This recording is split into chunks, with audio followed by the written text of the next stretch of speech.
1625 fue el annus mirabilis de la monarquía hispánica, que venció a casi todas las grandes potencias europeas en escenarios repartidos por 4 continentes y diversos mares.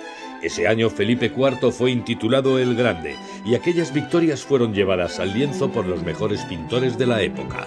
En el cuarto centenario de aquel año irrepetible, David Ramírez Muriana se adentra en el análisis de cada uno de aquellos triunfos.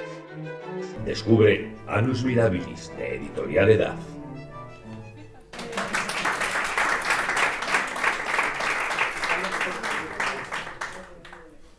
Bueno, antes que nada, ¿se oye? ¿Se oye? Así, sí, perfecto. Bueno, primero de todo quiero agradeceros muchísimo vuestra presencia, estar aquí de verdad en un sitio como este, que es una maravilla, tan grande, miedo de a ver cómo va a estar. Él no confiaba en que fuerais a venir, ¿eh? La verdad es que, bueno, os lo agradezco muchísimo, y también quiero agradecer a Ignacio por estar aquí otro año y por prestar este impresionante escenario, que la verdad es un lujo. Y bueno, pues espero que no os aburráis mucho. Vamos a intentar que sea la cosa cortita, 40 minutos más o menos, creo yo, ¿no? En 40 minutos lo ventilamos. Pensamos, de hecho, hemos empezado un poquito antes, porque pensamos que iba a haber fútbol por el Madrid en su momento, pero al final lo pusieron el martes, así que bueno, pues nada. Empiezo yo.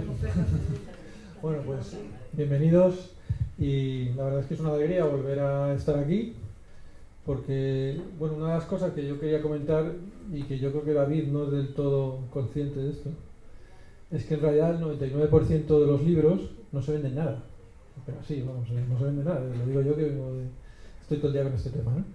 Y cuando David sacó el primer libro, que estuvimos aquí presentándolo, yo decía, bueno, a ver qué pasa. Porque lo más probable es que no se venda nada. Pero no solo no se ha vendido poco, sino que se ha vendido mucho, se ha vendido muy bien, y tanto ha sido así que un año después, pues ya con la editorial han sacado otro nuevo que además está arrancando muy bien. O sea, cuando a uno le pasan estas cosas buenas no se da cuenta de lo difícil que es que te pasen. O sea, que la mayoría de los autores no son conscientes de esto. Entonces, alegrarme sobre todo mucho porque esta idea que tenía David de escribir estos libros, ¿no?, que era su obsesión, y bueno, no solo se ha quedado en un acto más o menos personal, como se quedan muchos libros, sino que realmente se han quedado en libros que están funcionando muy bien, y que se están vendiendo, y yo creo que se van a vender durante mucho tiempo. Y bueno, que publiques aparte de este muchos más. Bueno, en realidad, de hecho, yo no he escrito este libro, claro, desde la publicación del anterior. Es imposible en un año publicar un libro así. Ese libro lo empecé en 2018 y, bueno, en realidad yo lo que iba a hacer era una serie de libros que iban a narrar todo el poder marítimo durante la Edad Moderna, del Imperio Español, pues desde su inicio, que fue el libro anterior, hasta su derrumbe con las guerras napoleónicas, por escenarios diferentes y por épocas, y por enemigos, y por los rivales, ¿no? El primero era pues cómo se expandió por el océano España en lucha con Portugal por llegar al mercado asiático, y este no es cronológicamente el siguiente, pero este de lo que trata es de ver cómo se planteó la geopolítica en el Atlántico Sur, en lucha fundamentalmente contra las Provincias Unidas, lo que hoy conocemos como Holanda. Y bueno, pues el objetivo básicamente era ver cómo a principios del siglo XVII las dos grandes potencias marítimas del momento, que ya no era Portugal se había incorporado a la monarquía hispánica, pues luchaban por la hegemonía en las rutas comerciales, y concretamente en el Atlántico Sur, que fue esencial, fue un escenario de lucha esencial, y de hecho este año, el año que conmemora el libro, pues la batalla más importante fue precisamente allí, en Brasil. Y sobre todo, o sea, yo creo que el primer libro y este están funcionando muy bien, porque todo esto que tú cuentas del primero es fácil para el público en general saber de qué le están hablando. O sea, David no está hablando de periodos especialmente oscuros de la historia, especialmente desconocidos, sino al contrario, está hablando de la época imperial en dos momentos diferentes, pero que es relativamente conocido. Pero lo más interesante, tanto esto del primero como de este último, es que está dando un enfoque que es diferente, ¿no? cuando en el primero toda la guerra de las Molucas y tal, hombre, yo he leído historia y yo prácticamente no sabía nada de toda esa época, ¿no? Era casi completamente desconocido. En este último, siendo una época quizá todavía más conocida, ¿no? Porque lo de la rendición de Breda y todo esto es muy conocido, pero es el enfoque diferente, como es en Brasil, donde realmente se lleva a cabo casi los movimientos más importantes de esta guerra, ¿no? De estas guerras por el control. Y además, todo contado de una manera muy amena, o sea, porque esto no son en absoluto un trabajo universitario, un trabajo, al contrario, bueno, yo los dos libros me los he merendado, porque es que se leen, si no lo habéis leído todavía, realmente lo recomiendo, porque se leen en un tirón. La verdad es que la época es muy interesante. Yo no sé por qué no hacemos más películas de esto, porque es... Sí, o sea, concretamente, el Annus Mirabilis se refiere al año de 1625. Este es un año que en ese momento la monarquía hispánica estaba prácticamente en guerra con toda Europa, prácticamente con todas las grandes potencias europeas de manera simultánea. Y se produjeron una serie de batallas, algunas potentísimas, tanto ofensivas como defensivas, a lo largo, no en Europa, sino de todo el planeta. O sea, los enfrentamientos de 1625 se dieron en Europa, tanto en el Mediterráneo como en el centro de Europa, como en el Mar del Norte, pero también se dieron en Brasil, en el Caribe, incluso en África, en el Mina, en el Golfo de Guinea hubo un enfrentamiento también importante, incluso en el Pacífico, en la zona de las Molucas y en Manila también hubo conatos de enfrentamiento y hubo alguna victoria allí. O sea, fue un año condensado que verdaderamente resulta muy curioso que la gente no conozca qué pasó en 1625 en España.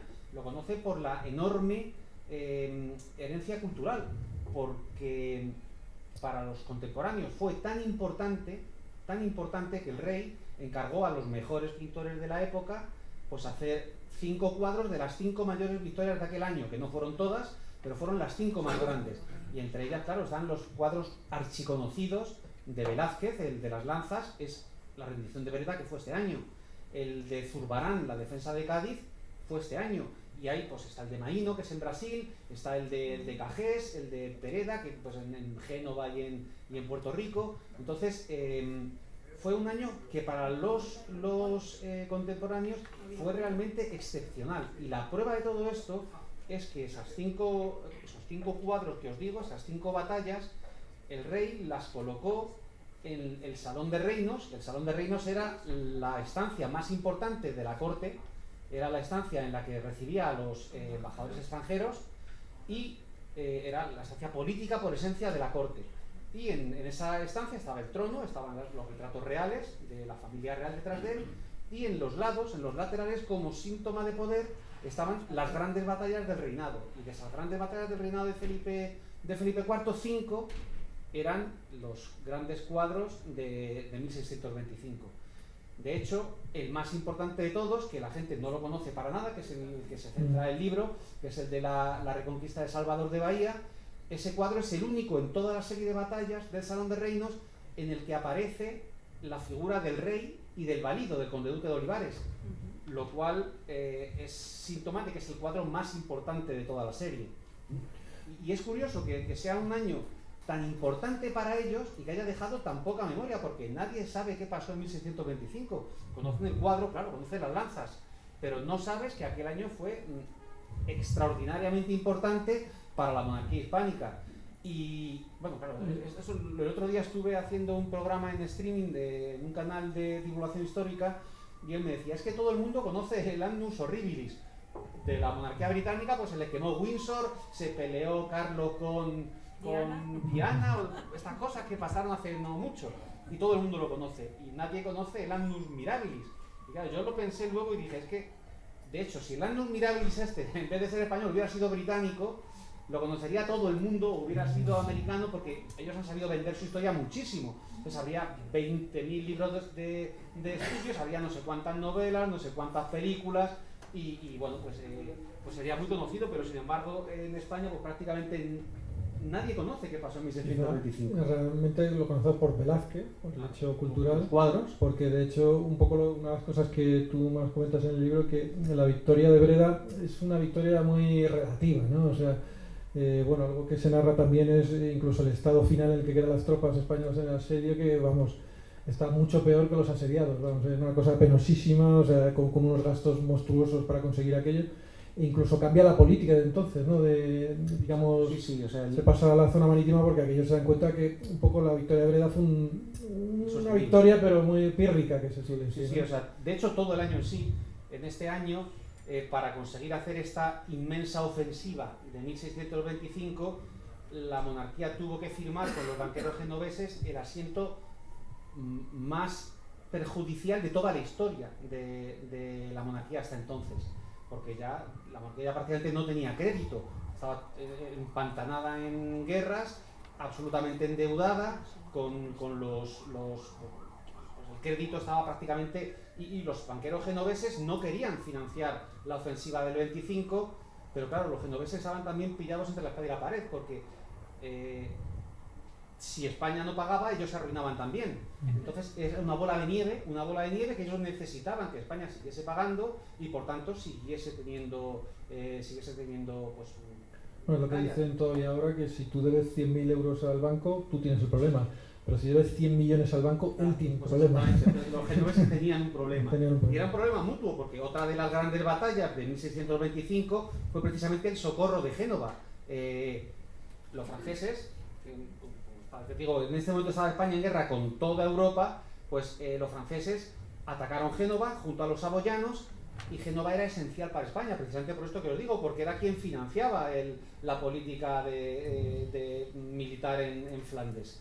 Entonces, cuando vieron que estaban atacando Génova, pensaron que nos quedamos sin el camino español, nos quedamos sin todo el suministro de tropas y de dinero a Flandes.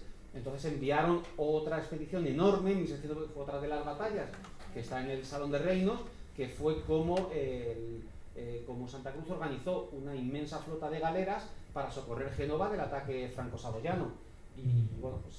Y bueno, otra cosa que me gusta además del libro es coger el enfoque sobre un año, ¿no? Para pivotar un poco lo que es.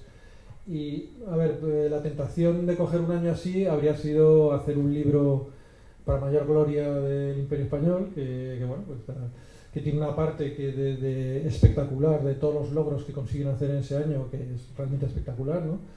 Pero a la vez, bueno, el libro es más interesante, que dice que por otro lado es casi el principio del fin, ¿no? Es cuando ya empieza a quebrar todo el sistema por todos los lados, ¿no? Y hay una parte, la parte final del libro se llama el punto de inflexión, porque en realidad este año tuvo unas consecuencias tremendamente negativas para la monarquía. De primeras, porque el gasto se disparó de tal manera que 2 años después declararon la bancarrota.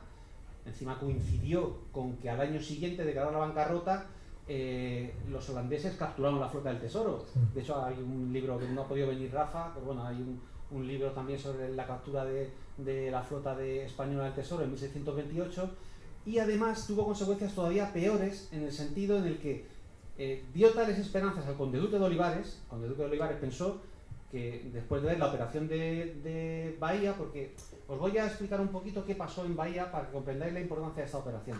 Bahía era la capital del Imperio Portugués en América, y era del Brasil portugués, ¿no? Y era la capital azucarera del mundo, era donde se cogía todo el azúcar que luego se llevaba a Europa, y de hecho lo refinaban curiosamente las Provincias Unidas, que eran el enemigo de la monarquía hispánica, porque en estos momentos Portugal y España estaban unidos desde 1580. Portugal y España se unieron, y los dos grandes imperios mundiales pertenecían a la monarquía hispánica, ¿no? Entonces, en 1624, cuando acabó la guerra, la tregua de los 12 años, que acabó en el 21, los holandeses lanzaron una ofensiva marítima general, porque los españoles habían lanzado una ofensiva terrestre enorme en Flandes. Entonces, para desviar la atención de España, pues ellos lanzaron, porque luego hablaremos de Holanda, que tiene muchísimo mérito, las Provincias Unidas tienen un mérito terrible, ellos lanzaron una ofensiva marítima general, y una de las patas fue conquistar Brasil. ¿Qué objetivo tenían? Pues ellos acababan de crear unos años antes la WIC, que era la compañía holandesa de las Indias Occidentales, ya tenían la BOC, que era la compañía de las Indias Orientales, pues que había ya capturado gran parte del imperio portugués en Asia. Pues ahora querían hacer lo mismo con el Brasil portugués. para quedarse ellos con el azúcar directamente sin tener que pagar impuestos y a la vez conquistar el Mina, que era donde cogían los esclavos para trabajar este azúcar. Entonces se llamó el Gran Designio holandés y lo que querían era hacerse con todo el comercio triangular del Atlántico Sur. ¿Qué es lo que pasó? Pues que cuando llegó a España la noticia de que habían conquistado Salvador de Bahía, el rey dijo: esto no se puede consentir porque, claro, es poner en peligro todo el entramado imperial en América, que era el corazón de la monarquía, ¿no? El poder de la monarquía. Entonces lo que hizo fue organizó una inmensa operación para reconquistar Bahía. En teoría esto le correspondía a Portugal, porque Portugal seguía teniendo sus propias leyes, su propio ejército, y le correspondía a Portugal, pero el rey no se fiaba, porque los portugueses estaban muy débiles, y hizo una operación global. Entonces se formó una flota en Lisboa y otra flota en Cádiz. Eran dos flotas enormes que luego fueron a Cabo Verde, confluyeron allí y cruzaron el Atlántico, que fue la operación marítima más grande que había cruzado nunca el océano Atlántico, y conquistaron la ciudad. Y fue todo un éxito arrollador, porque se organizaron las dos flotas en muy poco tiempo. De hecho, los holandeses pensaban que por lo menos iban a tardar un año en conseguir una flota de socorro o de ataque a la ciudad para reconquistarla, y en muy pocos meses estaban ya formadas las dos flotas, confluyeron en Cabo Verde, cruzaron el Atlántico, hicieron una operación de sitio de la ciudad muy parecida a la que había en la guerra de Flandes, y pues la conquistaron en un mes, y fue un éxito arrollador. ¿Y por qué os digo que tuvo unas consecuencias muy negativas?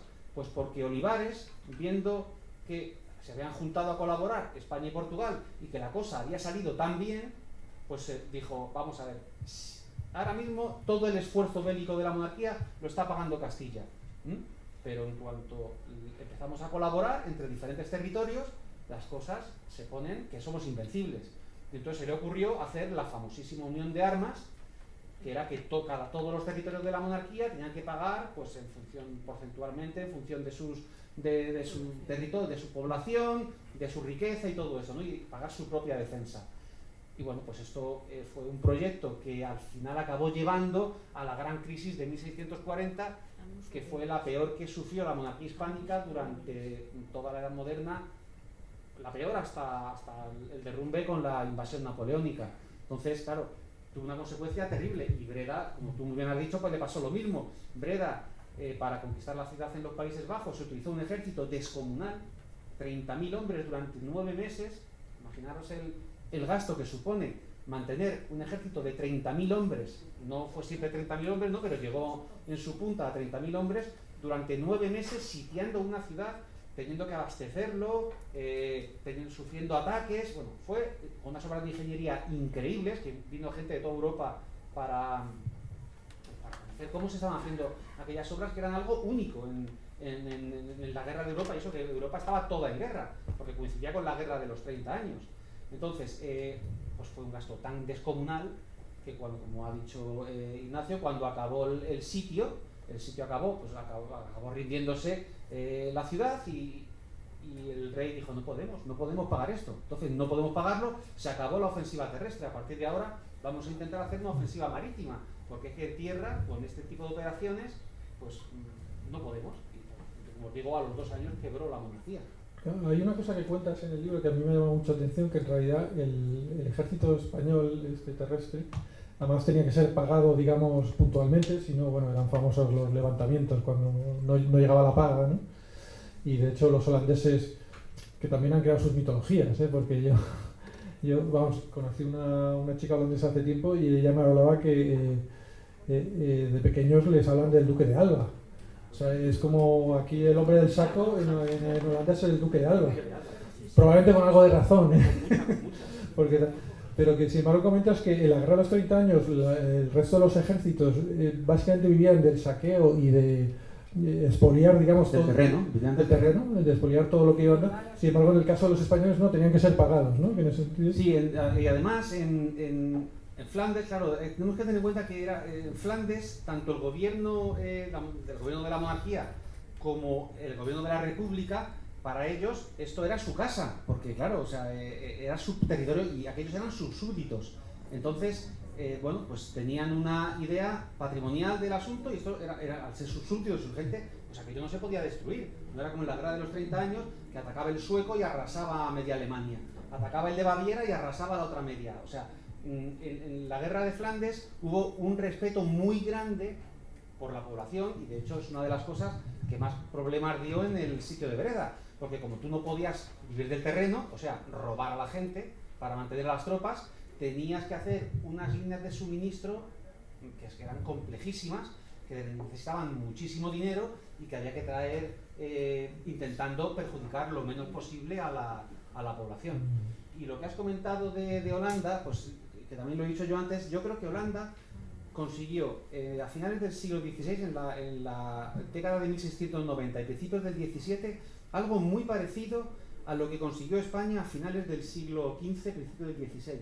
Porque Holanda en realidad era un pequeño territorio de los Países Bajos, era la mitad de los Países Bajos, no Holanda, sino las Provincias Unidas, tenemos la manía de llamarla Holanda, eran la mitad de los Países Bajos. Bueno, pues se rebelaron contra la primera potencia europea del momento, y no solo le hicieron frente en Europa, sino que fueron capaces de, a la vez que luchaban contra la primera potencia terrestre en el continente, crear un imperio mundial. Fue el siguiente imperio mundial. Porque aquí siempre tenemos la idea de que los ingleses, los franceses, pero los holandeses han sido los grandes olvidados de la historia, porque ellos se convirtieron, después de los imperios español y portugués, en el gran imperio marítimo mundial, que el siguiente que hubo europeo. No fue el inglés en absoluto, fue el holandés. Duró poco porque, claro, la guerra entre España y Holanda y las Provincias Unidas acabó debilitando a ambos. Por eso la patrocinaron tanto Francia e Inglaterra. Y eso es curioso, que lo que cuentas también, que cómo perjudicaba a ambos esa guerra. Porque claro, es lo que decías del azúcar, que es que en realidad ambos se necesitaban constantemente en el comercio, y sin embargo se dedicaron a autodestruirse. Y efectivamente, con mucha habilidad, los franceses y los ingleses no hacían más que jalearles unos contra otros. Exactamente, sí. Y es que la necesidad mutua era tan fuerte como la necesidad de luchar contra. O sea, era un te quiero mucho, pero necesito estar contra ti, porque competían. O sea, a la vez que se compraban unos a otros, los holandeses eran los grandes comerciantes del mundo, los más grandes. Y claro, eso suponía... para España suponía un problema muy gordo, porque le estaba penetrando en sus redes comerciales. De hecho, gran parte de todo el desarrollo marítimo de las Provincias Unidas fue en el Asia portuguesa, porque los portugueses, como os he dicho, estaban ya muy débiles, y entonces pues les arrebataron las Molucas, les arrebataron zonas allí. Bueno, de hecho luego el Imperio Portugués ha durado hasta hace 70 años, el Imperio Portugués, el Imperio Holandés en Indonesia, ¿no? Pues bueno, Timor, al final Timor ha sido lo último, pero sí, Holanda fue un país que tuvo un mérito increíble, teniendo en cuenta que estamos hablando de un país de 1,5 millones de habitantes. Sí. Era un cachito de Europa. Yo creo que eso también es lo que se le atragantaba a los españoles, ¿no? Que no podían entender que una nada ahí en medio les estuviera machacando vivos, ¿no? La rebelión de Flandes, los 10 primeros años de la rebelión fueron un auténtico dislate, porque Felipe II nunca se dio cuenta de la importancia de lo que estaba pasando, y cuando ya se dieron cuenta ya era tarde.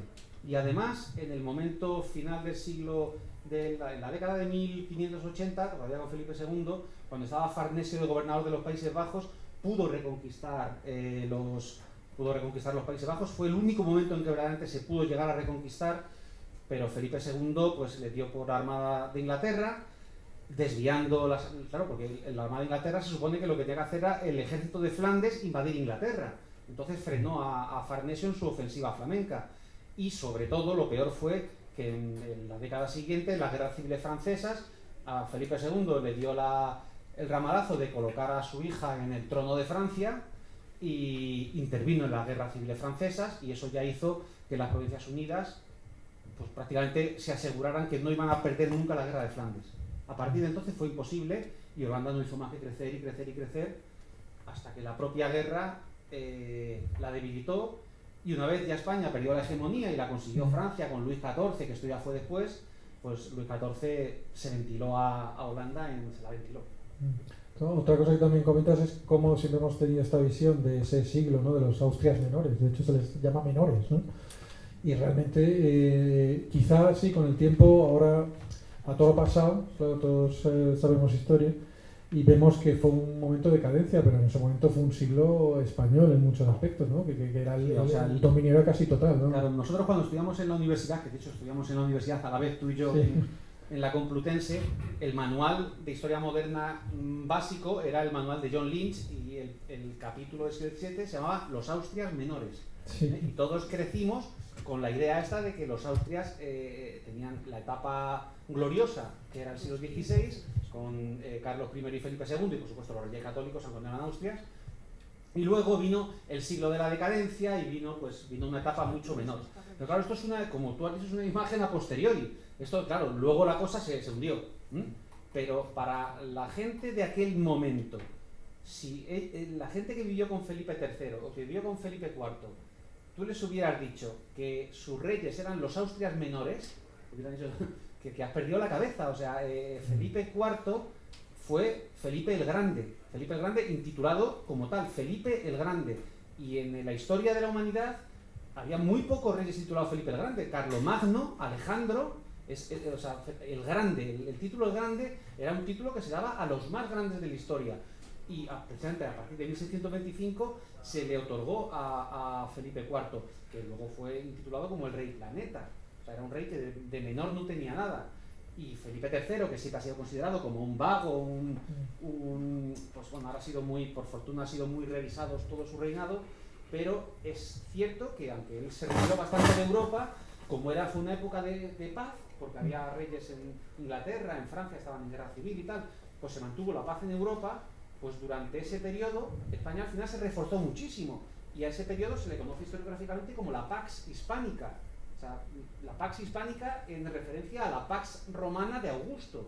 O sea, claro, en aquel momento decirle a un contemporáneo que el rey de España era un Austria menor, pues era un chiste. Era un chiste, es una cosa, claro, a posteriori, pues a partir del Tratado de Münster, España perdió la hegemonía, surgió la Francia de Luis XIV con muchísimo poder y tal, y bueno, pues sí es cierto que la dinastía perdió mucho poder y España dejó de ser la primera potencia mundial, aunque se mantuvo, no perdió el imperio, pero... Incluso a los válidos se les ha reivindicado hasta cierto punto también, a Lerma. Sí, claro, o sea, todos los estudios últimos de Felipe III se ha reivindicado muchísimo. Tampoco es que, porque Lerma... Sí, hombre, era un poquito... Hay cosas, por ejemplo, yo qué sé, Bernardo García casi que te defiende que es un libro excelente, de Bernardo García, excelente, a Lerma. Bueno, yo creo que Lerma era muy muy corrupto y era bastante, bueno, era un personaje así un poco, pero su época fue una época de enorme poder diplomático, porque fue a base de sobornos, no con guerra, sino a base de sobornos. Bueno, eso también lo cuentas, ¿no? Con la red de espionaje esa, claro, sí, que va extendiendo por toda Europa. La red de espionaje en la edad moderna es esencial. De hecho, en el propio capítulo de Breda, una de las claves es cómo la red de espionaje se consigue hacer con el código de encriptación de los mensajes de la ciudad con la Haya, y entonces saben cómo están, saben que... Sí, que les van diciendo, nos quedan 30 días, claro, nos queda no sé qué. No aguantamos más, necesitamos que paséis refuerzos, aguanta hasta mayo. Pues, y todo eso a la vez que lo estaban escribiendo los espías, se lo estaban pasando a Spínola, que era el jefe del ejército español, y se lo estaban diciendo todo lo que pasaba dentro de la ciudad. Sí, eso es curioso, ¿no? Nunca había habido yo esa red de espionaje como tan sofisticada. Sí, hay alguna foto porque estos espías enviaban documentos, y incluso entre la propia corte se enviaban documentos, y en la parte del documento habla de cómo estás tú, cómo está tu familia, cómo está tal, no sé qué, o qué ha pasado, pues una curiosidad, tal, y de pronto un rato del documento es un código matemático. Y luego siguen hablando pues de su familia, de su sobrino, de tal, y otro cacho, un código matemático. Y el código matemático son las conversaciones diplomáticas, son las conversaciones de esto, no lo puede saber nadie que lo lea, solamente lo puede saber la persona que tiene el código de encriptación. Vamos, lo mismo que la Segunda Guerra Mundial, lo mismo, pero enigma, pero un poquito... Pero exactamente, es enigma, pero en el siglo XVII. Y otra cosa que también cuenta muy bien el libro es, claro, que tú lo has comentado antes, ¿no? Mandar a reconquistar Bahía, ¿no?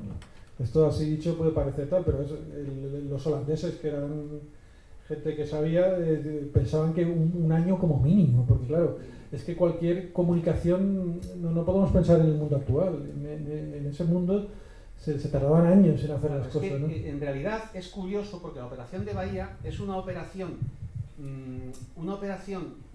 de tipo, una operación naval, una operación mixta, porque era naval pero a la vez era terrestre, pues prácticamente como las operaciones anfibias de la Segunda Guerra Mundial. O sea, fue una operación que atravesó un océano para llegar a otro continente, trasladando a 12.000 soldados de los tercios de Europa, que se cogieron a los tercios de Italia, se llevaron a Cádiz, y en Portugal se llevaron 2 tercios, uno nuevo y uno viejo, a sus respectivas flotas. Se hicieron confluir esas flotas en Cabo Verde y llevarlos a Brasil. Pero claro, esto dice, bueno, pues vale, se puede hacer, pero tenemos en cuenta que un mensaje para llegar de España a los Países Bajos, como mínimo, eran 15 días. En llegar a Brasil un mensaje eran 2 meses, en llegar, no en volver, en llegar. Entonces, claro, estamos en un mundo en el que todo era lentísimo.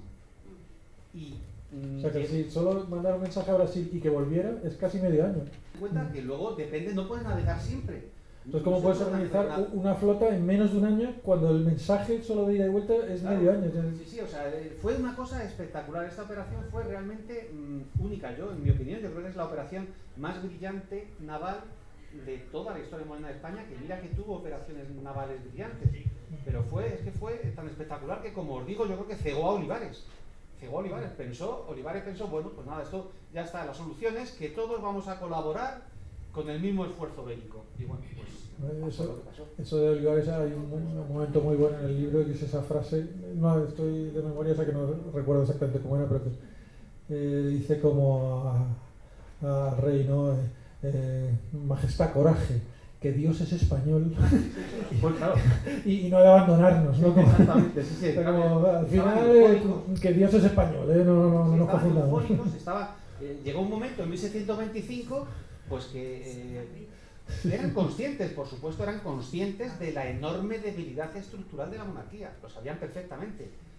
Y se ve en los documentos del Consejo de Estado, ellos eran conscientes de que esta ofensiva en realidad no era para ganar ninguna guerra. Esta ofensiva era para estar en una posición de ventaja, intentar llegar a un acuerdo lo más beneficioso posible.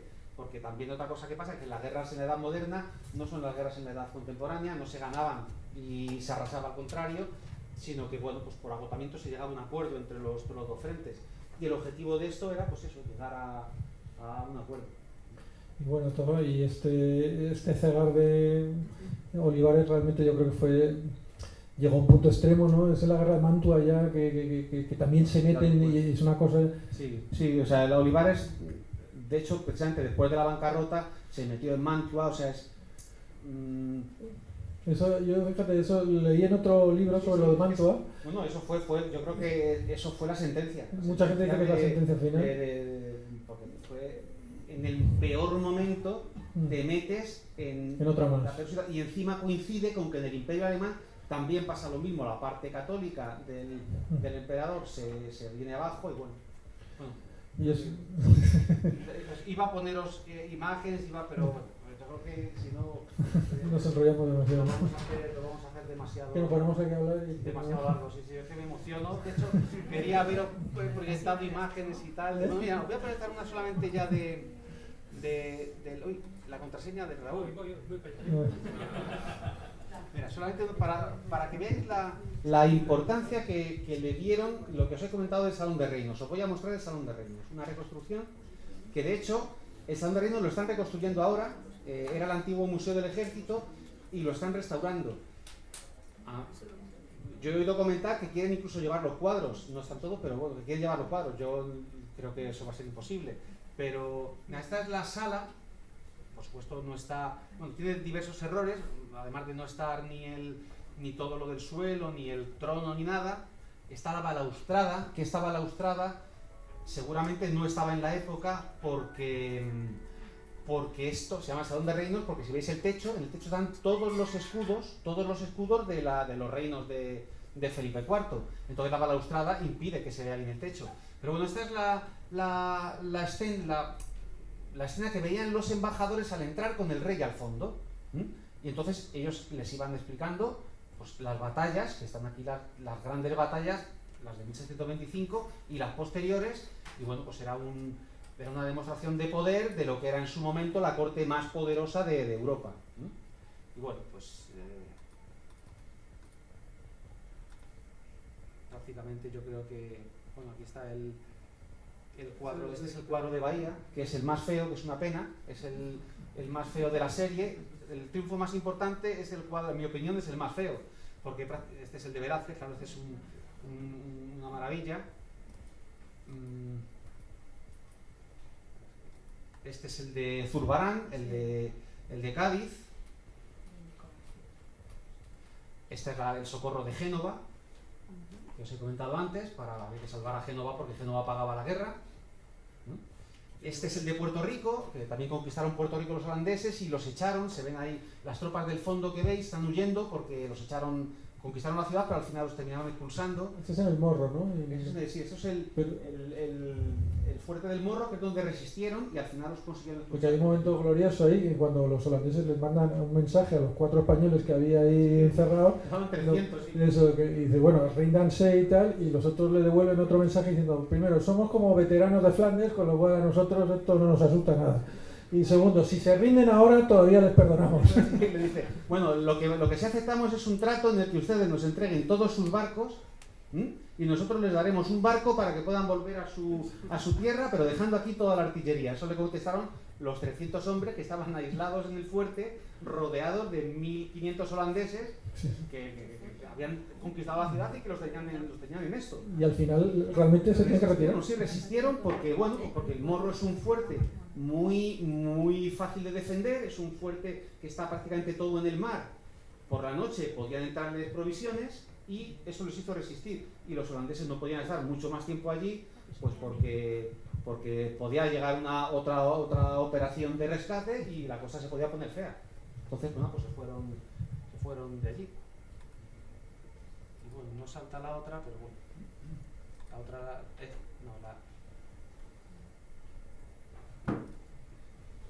bueno, da igual. Básicamente yo creo que... Bueno, de verdad que el libro está muy bien y además 25 euros, es un regalo, vamos. 25 euros. Nos estamos regalando, ¿no? Y bueno, yo lo dicho, muchísimas gracias por venir y por aguantar esta charla de no sé cuánto, que queríamos que no durase más de 40 minutos. Bueno, yo creo que más o menos, ¿no? Más o menos. Así que bueno. Gracias. Hasta el año que viene. Hasta el año que viene, igual.